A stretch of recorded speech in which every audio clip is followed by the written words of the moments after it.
everyone, so today I'm back with a video and it's called The Struggles of Growing Up Middle Eastern in the West. I'm going to tell you guys all about the struggles that I had growing up as an Arab, Kurd, whatever you want to call me. I'm Kurdish, but it gets very confusing, and then the whole thing with the Kurdish independence is happening and I don't even know what I am. Before we get started, grab your coffee or your tea. I'm having tea because I'm British. It says SF on it. I'm not SF, I am MF. But today I'm SF. First things first, long story short, my parents were immigrants and they fled wars and stuff like that, unfortunately, and they went to Sweden. I don't know how they speak Swedish because I was very young there. Sounds something like von platta blah blah blah blah, something like that. So I was actually born and raised in Sweden for 7 years. I used to love Sweden. I just remember having an amazing childhood.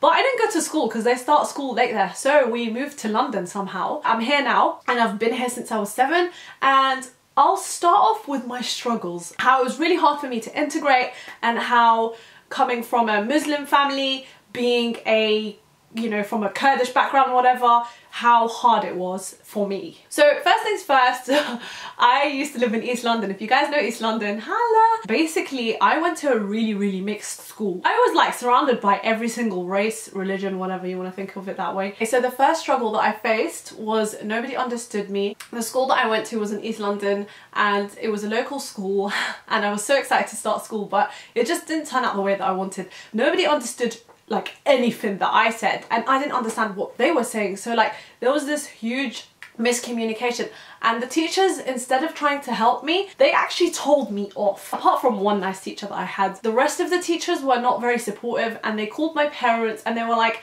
your daughter is not for education, she just wants to run around and have fun. Well, duh, I don't understand what any of you are saying, so how am I supposed to understand, like, anything? Yeah, that was a big struggle that I faced, the language barrier. So growing up, another big struggle that I faced was I had to eat halal food and stuff like that. A lot of the time the food was not halal, let's be honest. In the UK, you can sit there and tell them, you know, I don't eat meat and stuff like that. They'll be like, yeah, whatever, but they have like 1,000 other children to deal with. I've done this so many times as a kid, like I accidentally ate something and I realized it was not halal or it wasn't what I was supposed to be eating. My parents were like, don't do that, but I was young and I probably thought nothing of it. I didn't even understand anything at that age. Bet y'all have done that before. I also remember when I was a child, people would say to me like, so where are you from? And I'd be like, I'm from Sweden. They'd be like, you don't look Swedish. And I'd be like, huh?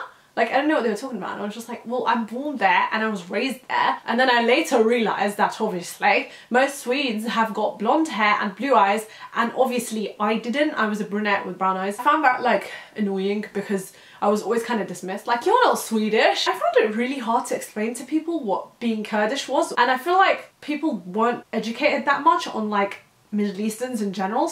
I don't know, like, you had the brown people, you had the black people, you had the white people, but the Arabs, the Middle Easterns and that, like, there were really literally not that many of us in the West, so people were just kind of like, huh? What are you? Like, are you a new species? Like, what are you? So, when I was in primary school, I used to wear a headscarf when I was in primary school, and there was only one other girl that used to wear one. It was such a struggle because the way I grew up was like, I didn't think anything of it. I thought, you know, as a kid I thought it was a cultural thing or whatever. People were always like asking me questions like, why do you wear that on your head? I used to get called so many names. I used to get called clown, I used to get called teabag head, literally got called every name you could think of. And it was so funny because the people who were throwing those words at me were actually people who were not white. If anything, the English white people were probably the nicest people in my class. And then high school was a bit of a blur as well, because although I went to a high school that was like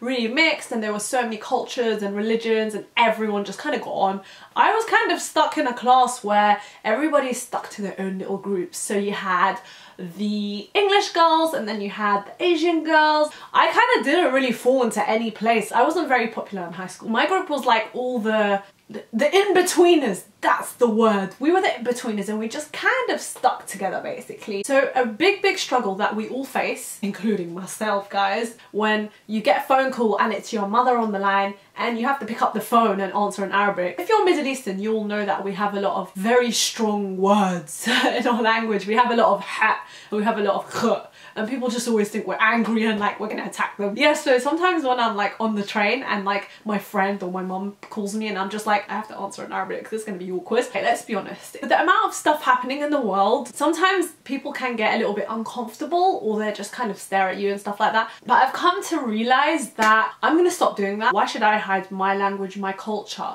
my heritage just to fit in? You can either be like really angry at me for not being the same as you, or you can accept me. And what I love about my friends is they've all accepted me, and I have friends from all around the world. And if anything, the one thing that people love doing is traveling. And why do they like traveling? Because they like to learn about different cultures. Nowadays, I find myself, if I have to pick up a phone call and speak in another language, I'll do it. If anything, speaking 2 languages makes you intelligent. Don't be embarrassed of that. Tell people about your culture, tell them about your language. Best believe I have let everybody know that knows me who the Kurds are. So yeah, I hope you guys enjoyed this video. I'm really sorry if I was shouting. I'm in a very like talkative, bubbly, happy mood. Y'all know what I mean when your mom's on the phone to Middle East and she's shouting, that's how I feel. But yeah, if you guys like this video, make sure to hit that subscribe button. I want to see you do it right now. Make sure to hit the notification bell as well so you can keep up with me every time I put up a video.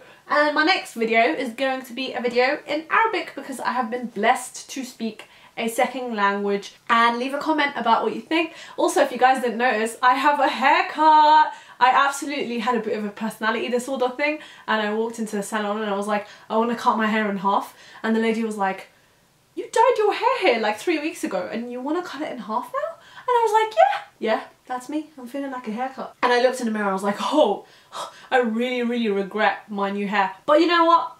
I don't care anymore. It's sassy, it's fabulous, and I'm gonna learn to embrace it. So yeah, bye guys!